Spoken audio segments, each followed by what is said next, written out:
जय हिंद प्रिय विद्यार्थियों, मैं रविंद्र कुमार आपके अपने इस हिंदी स्टडी मोशन चैनल पर आप सबका हार्दिक स्वागत करता हूं। प्रिय विद्यार्थियों, आज आप हमारे साथ में पढ़ने वाले हैं राष्ट्र कवि मैथिली शरण गुप्त के महाकाव्य साकेत के 8वें सर्ग के कैकेयी का अनुताप नामक शीर्षक के इस छंद से। तो आइए दोस्तों, किसी प्रकार से देर न करते हुए आपको लिए चलते हैं इस छंद की तरफ। दुर्बलता का ही चिन्ह विशेष शपथ है, पर अबला जन के लिए कौन सा पथ है। यदि मैं उकसाई गई भरत से होऊं, तो पति समान ही स्वयं पुत्र भी खोऊं। ठहरो मत रोको, मुझे कहूं सो सुन लो। पाओ यदि उसमें सार, उसे सब चुन लो। करके पहाड़ सा पाप मौन रह जाऊं, राई भर भी अनुताप न करने पाऊं। यहाँ पर कैकेयी पश्चाताप करती हुई कहती हैं, कहां पर है इस समय सभा में उपस्थित जन समुदाय को संबोधित कर रही हैं, प्रभु श्री रामचंद्र जी को भी संबोधित कर रही हैं। यहाँ पर प्रभु श्री रामचंद्र जी को संबोधित करते हुए कैकेयी कहती हैं, वो भी भारत की शपथ खाती हुई कहती हैं। देखिए, दुर्बलता का ही चिन्ह विशेष शपथ है। वे अपने पुत्र भारत की सौगंध खाती हुई कहती हैं कि शपथ खाने से दुर्बलता का ही चिन्ह, दुर्बलता प्रकट होती है। शपथ खाने से व्यक्ति की दुर्बलता प्रकट होती है, किंतु पर अबला जन के लिए कौन सा पथ है। किंतु हम स्त्रियों के लिए शपथ खाने के अतिरिक्त कोई दूसरा उपाय भी नहीं है, यानी दूसरा मार्ग भी नहीं है। यदि मैं उकसाई गई भरत से हूं, मैं आपसे सच सच बता रही हूं, मुझे भरत ने आपके वनवास के लिए उकसाया नहीं है, तो पति समान ही स्वयं पुत्र भी खोऊं। यदि मैं सच कह रही हूं तो ठीक है, यदि मेरी बात असत्य है तो जिस तरह से मैंने अपने पति को खो दिया, ठीक उसी तरह अपने पुत्र भरत को भी खो दूं। एक बार फिर से देखते हैं, यहां पर कैकेयी अपने पश्चाताप को प्रकट करते हुए श्री रामचंद्र जी से कहती हैं, वो भी भरत की सौगंध खाती हुई, भरत की कसम खाती हुई कहती हैं कि शपथ खाने से, कसम खाने से व्यक्ति की कमजोरी प्रकट होती है, लेकिन हम स्त्रियों के लिए कसम खाने के अतिरिक्त, शपथ खाने के अतिरिक्त, सौगंध खाने के अतिरिक्त कोई दूसरा रास्ता भी नहीं है। लेकिन एक बात मेरी है श्री रामचंद्र जी, हे बेटा राम, मेरी एक बात है कि मैं जो कह रही हूं सच कह रही हूं। मुझे भरत ने तुम्हारे वनगमन के लिए उकसाया नहीं था। यदि मैं इस बात को असत्य कह रही हूं, तो जिस तरह से मैंने अपने पति को खो दिया है, उसी तरह अपने पुत्र को भी खो दूं। देखिए साथियों, आगे क्या होता है, ठहरो मत रोको, मुझे कहूं सो सुन लो। पाओ यदि उसमें सार, उसे सब चुन लो।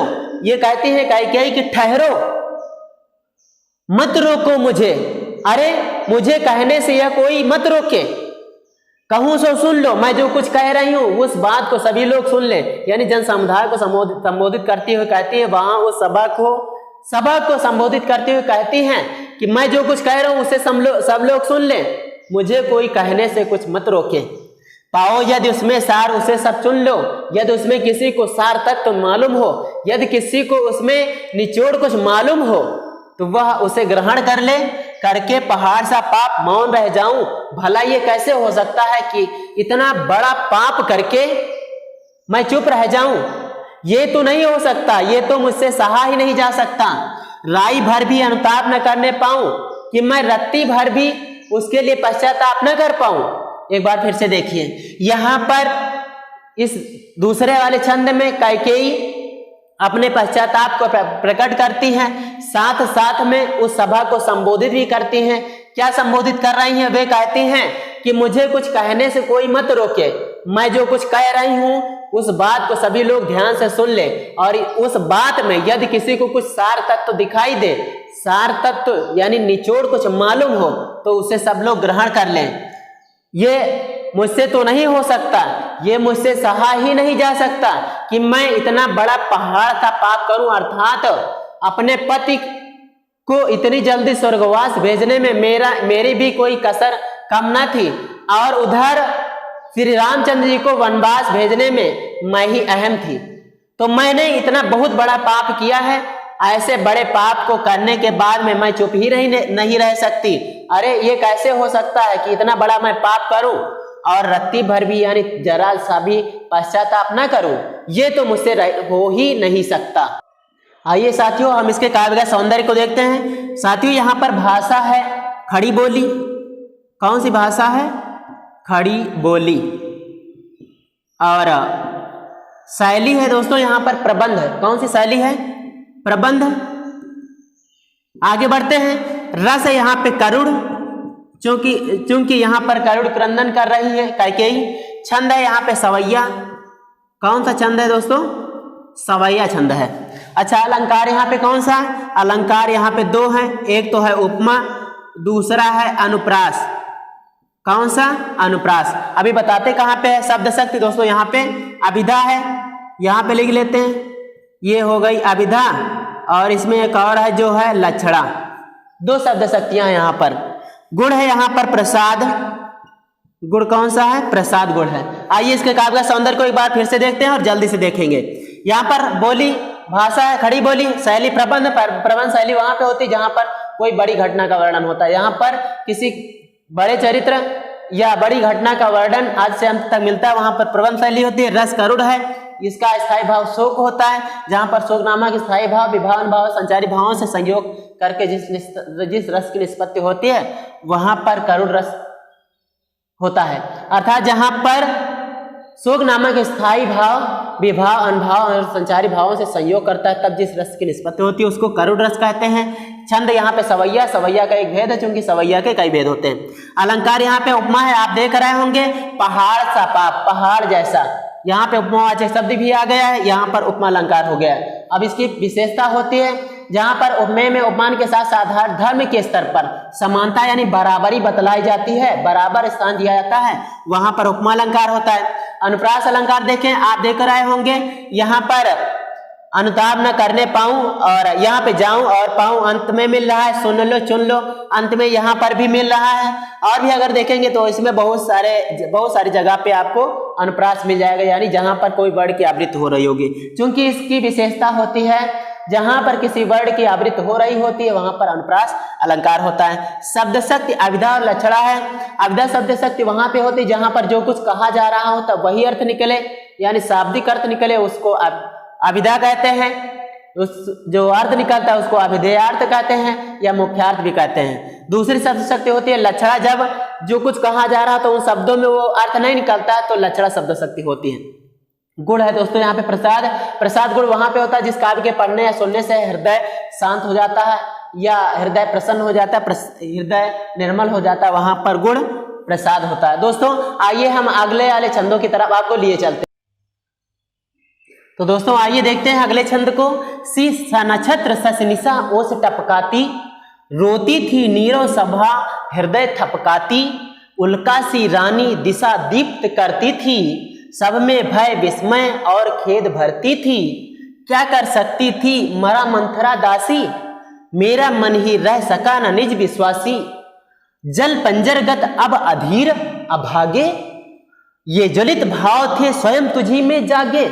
यहाँ पर कैकेयी अपने पश्चाताप को प्रकट करती है, अपने द्वारा किए गए दुष्टतापूर्ण कार्यों पर पश्चाताप प्रकट करती हुई, यानी पश्चाताप प्रकट कर रही हैं। और उस समय क्या होता है, थी स नक्षत्र ससनिशा ओस टपकाती, और उसी समय स नक्षत्र माने नक्षत्रों से पूर्ण यानी तारों से पूर्ण, ससनिशा माने चांदनी रात, ओस टपकाती यानी ओस कणों के रूप में आंसुओं की वर्षा कर रही थी।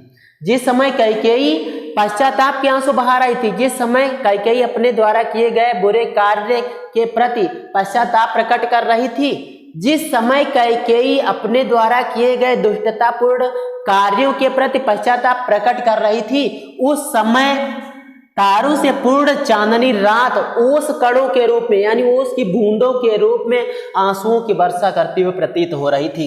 रोती थी नीरो सभा हृदय थपकाती, और उसके नीचे बैठी हुई नीरो सभा मौन सभा, नीरो माने रव यानी जहां पे ध्वनि नहीं है, नीरो माने ध्वनि जहां पे नहीं, तो और उसके नीचे बैठी हुई मौन सभा हृदय थपकाती, हृदय को थपकाती हुई रोती थी, रुदन कर रही थी। उस समय नीचे बैठी हुई मौन सभा हृदय को थपकाती हुई रुदन कर रही थी। उल्का सी रानी दिशा दीप्त करती थी, कभी की उल्का के समान रानी जिसने अयोध्या समाज को ही नष्ट कर दिया था, आज वह दिशा दीप्त करती थी। आज वह पश्चाताप की आग में जलकर चारों तरफ प्रकाश फैला रही थी। सब में भय, विस्मय और खेद भरती थी। वो अपने पश्चाताप के द्वारा, यानी वो उस समय अपने कृत्यों को प्रस्तुत करके, यानी वो अपना पश्चाताप प्रकट करके सब में भय, विस्मय और खेद भरती थी। वहां पर उपस्थित जन समुदाय में एक साथ आश्चर्य, भय, आश्चर्य और खेद के भाव साथ साथ भर रही थी। आइए इसके भाव को इसके बाद एक बार फिर से देख लेते हैं, क्योंकि यहाँ पर एक छंद है और ये दूसरा छंद है ना दोस्तों। तो पहला देख ले, यहाँ पर कैकेयी जब जिस समय अपने दुष्टतापूर्ण यानी बुरे कार्यों के प्रति पश्चाताप कर रही थी, उस समय तारों से जड़ी हुई रात, तारों से जड़ी हुई चांदनी रात ओस कणों के रूप में आंसुओं की वर्षा करती हुई प्रतीत हो रही थी और उसके नीचे बैठी हुई मौन सभा करुण रुदन कर रही थी। उस समय कभी की उल्का के समान कार्य करने वाले, अर्थात उल्का के समान कैकेयी ने किसी समय अयोध्या के समाज को ही नष्ट कर दिया था, वही आज पश्चाताप की अग्नि में जलकर चारों तरफ प्रकाश फैला रही थी। वो अपने उस कार्य से, वो अपने पश्चाताप से, वो अपने अनुताप के द्वारा वहां पर उपस्थित जन समुदाय में भय, आश्चर्य और खेद के भाव एक साथ भर रही थी। क्या कर सकती थी मरा मंथरा दासी? आगे कैकेयी कहती हैं, क्या कर सकती थी मरा मंथरा दासी? अरे वो जो मंथरा दासी है वो एक साधारण स्त्री है, वो एक साधारण युवती है, उसमें वो शक्ति कहाँ, उसमें वो बल कहाँ था कि वह मुझे समझा देती? मेरा मन ही रह सका न निज विश्वासी, जब मेरा मन ही मेरे वश में नहीं था, जब मेरा मन मुझ पर ही विश्वास नहीं कर रहा था, यदि वो समझा भी देती, समझाने का प्रयास भी करती, तब भी तो मैं ना मानती। आगे कहती है, जल पंजरगत अब अधीर अभागे। यहाँ पर वे अपने मन को भी संबोधित करती है, मन को संबोधित नहीं बल्कि कोसती हुई कहती हैं कि जल पंजरगत अब अधीर अभागे। अरे पंजरगत, पंजर माने पिंजड़े के, गत माने अंदर, पिंजड़े के अंदर अर्थात शरीर रूपी पिंजरे के अंदर। अब रूपक है यहाँ पे दोस्तों, शरीर रूपी पिंजरे के अंदर स्थित अधीर अभागे मन, अधीर अभागे मन, क्या तेरे ही अंदर स्वयं तुझी में जागे ये ज्वलित भाव? क्या तेरे ही अंदर ऐसे ज्वलंत भाव जागे हुए थे? ऐसा ही था ना, अब तू जल, अब तू शरीर के भीतर ही भीतर जल। इसके भाव को एक बार फिर से समझते हैं। यहां पर कह रही है कैकेयी कि उस, यानी यहां से हम बता रहे हैं दोस्तों, उससे पहले तो बता दिए हैं, इससे है यहाँ पे क्या कर सकती थी मरा मंथरा दासी। यहाँ पर कैकेयी कहते हैं कि उस मंथरा दासी में वो शक्ति कहाँ थी? वो तो एक साधारण स्त्री थी, एक साधारण युवती थी, उसमें वो शक्ति कहाँ थी, उसमें वो बल कहाँ था कि वह मुझे समझाने का प्रयास करती या मुझे समझा पाती? मैं फिर समझने वाली ही कहाँ थी? क्यों?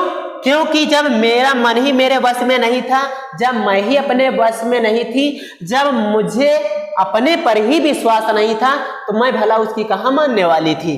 आगे कहती है कि हे मेरे शरीर के अंदर स्थित मन, अधीर अभागे मन, क्या तेरे ही अंदर ऐसे ज्वलंत भाव जागे थे जो तूने मुझे ऐसा कर दिया, जो तूने मुझे ऐसा बना दिया? ऐसा ही था ना तुझ में? तो अब तू पश्चाताप की अग्नि में अंदर ही अंदर शरीर के भीतर ही जल। आइए दोस्तों इसके काव्य का सौंदर्य को देखते हैं। यहां पर भाषा है खड़ी बोली, कौन सी है दोस्तों? खड़ी बोली। शैली कौन सी है? शैली वही प्रबंध, प्रबंध शैली है। और रस कौन सा है? करुड़। यहां पर भी वे करुड़ क्रंदन कर रही हैं। छंद कौन सा है? यह है सवैया। कौन सा दोस्तों? सवैया छंद है। अच्छा, अलंकार यहां पे कौन सा है? अलंकार यहां पे है अनुप्रास। अच्छा, और भी कोई है? हाँ, अनुप्रास है, उपमा भी है, एक और रूपक भी है। 3 अलंकार है इसमें, है ना दोस्तों। शब्द शक्ति यहाँ पे अभिधा है, क्योंकि यहाँ पे जो कुछ कह रही है वही तो भाव निकलना है, और वास्तव में उतना निकल भी रहा है। गुण यहाँ पे दोस्तों प्रसाद है। आइए हम इनकी हेडिंग्स के बारे में फिर से देखते हैं, क्योंकि हम देखेंगे काव्य में वो हेडिंग्स कहाँ पर सही से उतर रही हैं। खड़ी बोली है, आपको तो पता है पहले से ही। लाओ भाई इसको सही कर देते हैं। खड़ी बोली हो गई, इसमें शैली प्रबंध है। प्रबंध शैली दोस्तों महाकाव्य, खंड काव्य और नीति काव्यों में होती है। मतलब जहाँ पे कोई लंबी घटना का वर्णन किया जाता है वहां पर ये प्रबंध शैली होती है। रस यहाँ पे करुण है, क्योंकि यहाँ पर किसी की प्रिय व्यक्ति वस्तु इत्यादि के नष्ट हो जाने के बाद में जो हृदय में भाव जागृत होते हैं वहां पर करुण रस होता है। यहाँ पर कोई नष्ट हो गया जी, कैकेयी के पतिदेव नष्ट हो गए और भी बहुत कुछ नुकसान हो चुका है। छंद कौन सा? सवैया। सवैया का एक भेद ही है इसमें। अलंकार यहाँ पे अनुप्रास है। अलंकार अनुप्रास कहाँ पे दोस्तों? आप देख रहे होंगे मारा मंथरा मामा वर्ण की आवृत्ति हुई है। अगर अंत वाला भी देख लें तो यहाँ पे टपकाती थपकाती अंत वाला भी मिल रहा है, थी मिल रहा है, दासी दासी यानी सा मिल रहा है, तो यहाँ पर अनुप्रास हो गया। उपमा दोस्तों कहाँ पर है? उपमा आप देख रहे होंगे उल्का सी यानी उल्का के समान बतलाया गया, जहां पर उपमेय में उपमान के साथ साधारण धर्म के स्तर पर बराबरी बतलाई जाती है ना। मतलब जहां पे कोई वस्तु हो और उसको किसी दूसरी वस्तु के समान बतला दिया जाए, समतावाचक शब्द भी हो, वहां पर क्या होता है? वहां पर उपमा अलंकार होता है। रूपक अलंकार कहाँ पे होता है? रूपक अलंकार वहां पे होता है जहां पर उपमेय में उपमान का अभेद आरोप हो। अच्छा, कहीं कहीं पे उपमान रहता है और कहीं कहीं पे उपमान नहीं रहता है। तो यहाँ पर आप अगर देख लें रूपक अलंकार पंजरगत, पिंजड़े के भीतर स्थित, वास्तव में ये शरीर क्या है? पिंजड़ा है। अच्छा, दूसरे शब्दों में है पिंजड़ा, लेकिन कहा क्या जाता है? शरीर ही तो कहा जाता है। तो यहाँ पे रूपक हो गया दोस्तों। शब्द शक्ति साथियों क्या है? अभिधा है। अभिधा शब्द शक्ति अभी बताए हैं कि जहां पर जो कुछ कहा जाए वही अर्थ निकल रहा हो, यानी अभिधार्थ, अभिधेयार्थ यानी मुख्यार्थ यानी वाच्यार्थ जिसको कहते हो ना, वही तो अभिधा शब्द शक्ति होती है। गुण यहाँ पे प्रसाद है। प्रसाद गुण की विशेषता होती है जिस किसी काव्य के पढ़ने या सुनने से हृदय शांत हो जाता है, निर्मल हो जाता है, वहां पर गुण प्रसाद होता है। दोस्तों आज के अंक में सिर्फ इतना ही। अगले अंक में फिर हम आपके लिए अगले छंद लेकर उपस्थित होंगे। तो दोस्तों आइए विदा लेते हैं। जय हिंद।